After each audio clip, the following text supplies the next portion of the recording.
With a tutorial on how to convert your photographs from color to black and white using Photoshop.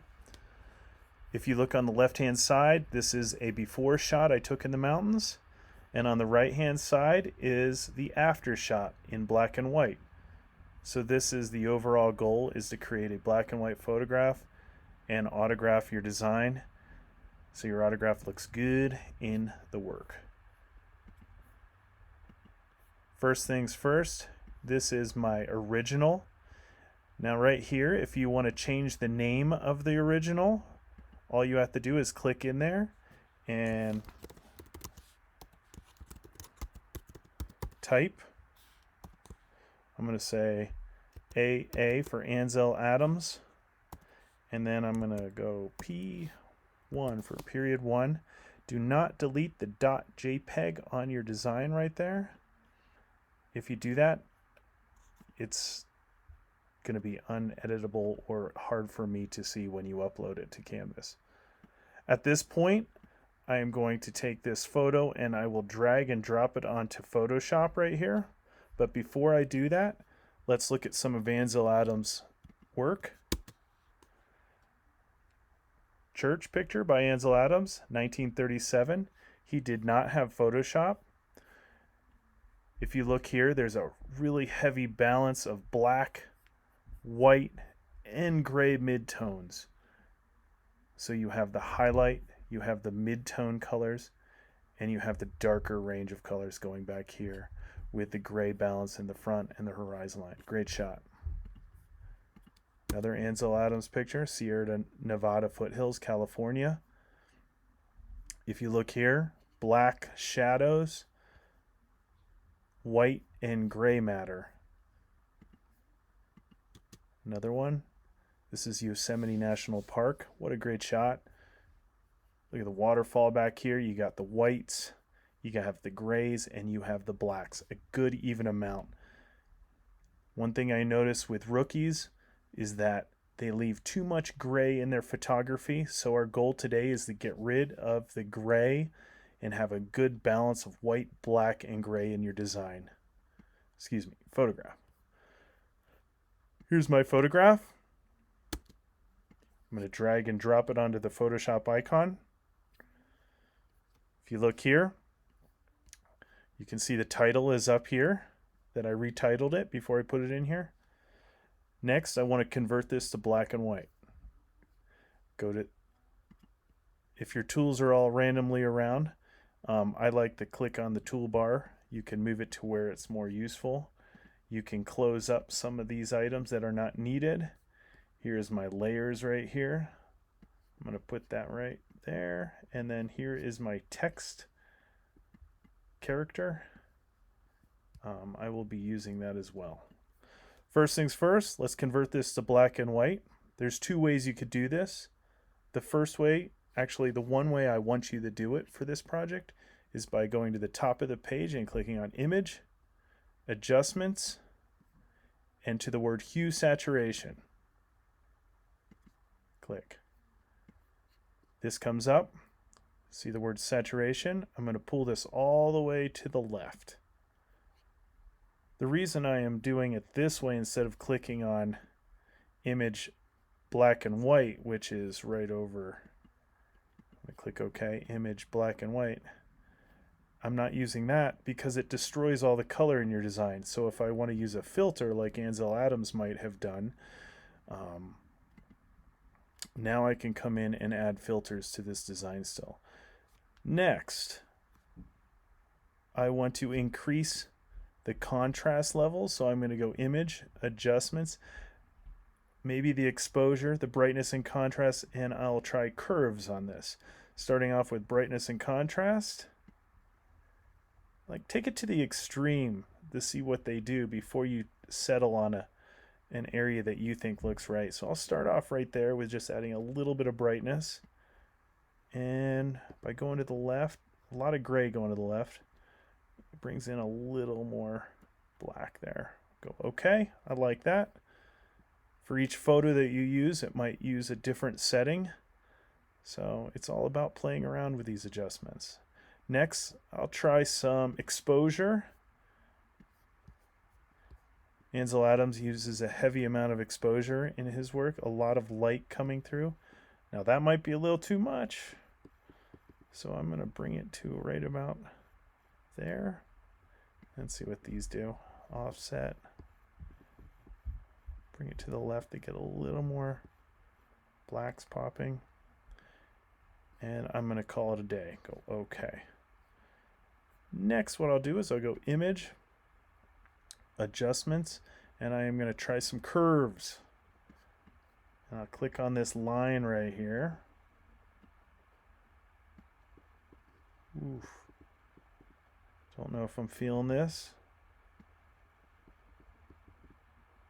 I like that right there. Press OK. Okay, now I got a heavy black and white design. Kind of lost a lot of the gray attributes in this.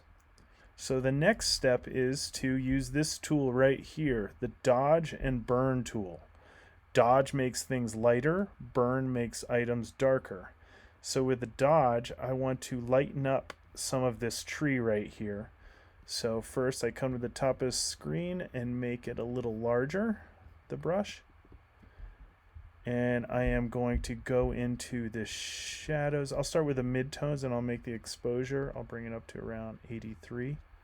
Now let me zoom in by going Command. I can click on here. And I'll click back on the... If you look carefully, you can see I'm lightening up certain parts of that tree.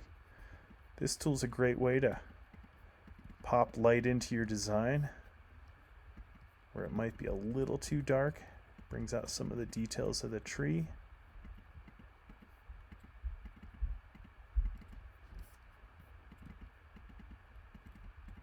There we go. A little more white in those dark areas. That is very white down there, so I'm not going to mess with that.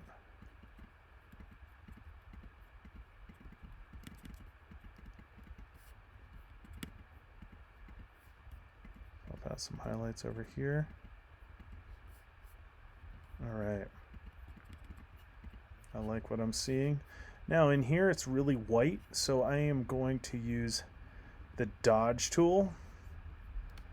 And I'll make sure I go to the highlights and oof, Dodge makes it really bright. Command Z undoes. Excuse me, I meant to go to the Burn tool. Let's go to the Burn tool. Kind of darkens up some of these rocks. Get some of that in the water.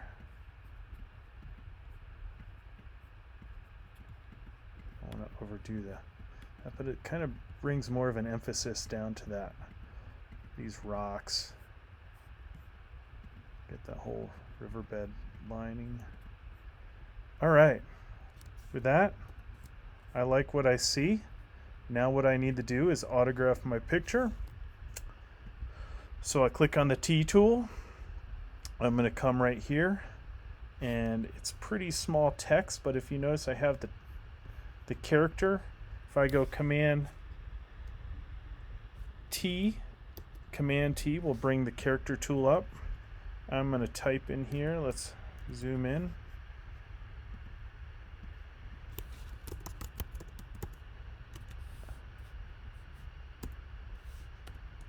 I like using that line. And now I'm going to change the font.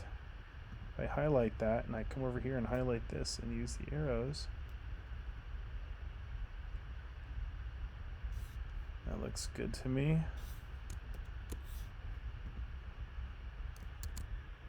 And I didn't do it. Just try to keep it pretty simple.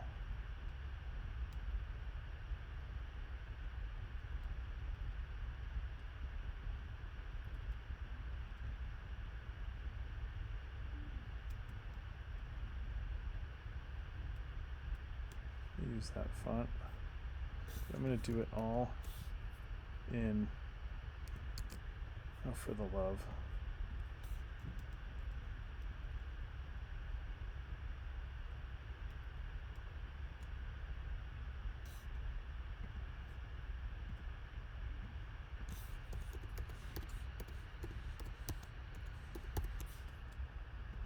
space in each one of between these letters.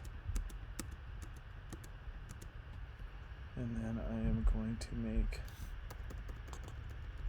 this a little larger font. And that works for me. And now I'll put that down in there. Zoom out, Command minus zooms out. You can see how I autographed it down there. Put it in a nice position. And now to save it, File, Export, Save for Web Legacy. If you look here, this says 7 megabytes, 2 megabytes, 3 megabytes, and 34 megabytes. I am going to stick with the, I'm going to make sure this says JPEG up here, and I am going to click on one of the smaller cells, and I'll go Save. And I'm going to save it to my desktop. And since it's asked me to replace it, I am just going to put another A right here so it's a different. And now I'll minimize this. Here is that. Here is the finished design. Here is the original design. And that is how it's done. All right, I am going to stop this. Have a wonderful day.